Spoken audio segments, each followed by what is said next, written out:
When someone mentions risk and financial planning, longevity likely won't be the first thing that comes to mind. But think about this.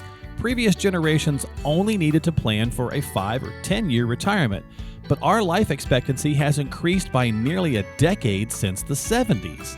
That means today's planning has to account for a person living into their 80s and possibly even their 90s or 100.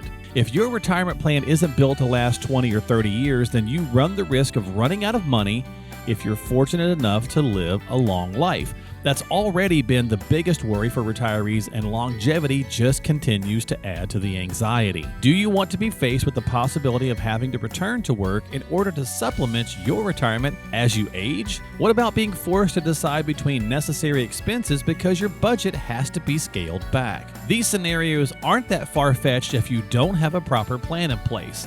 That's why this longevity risk is receiving more and more attention from retirees and pre-retirees.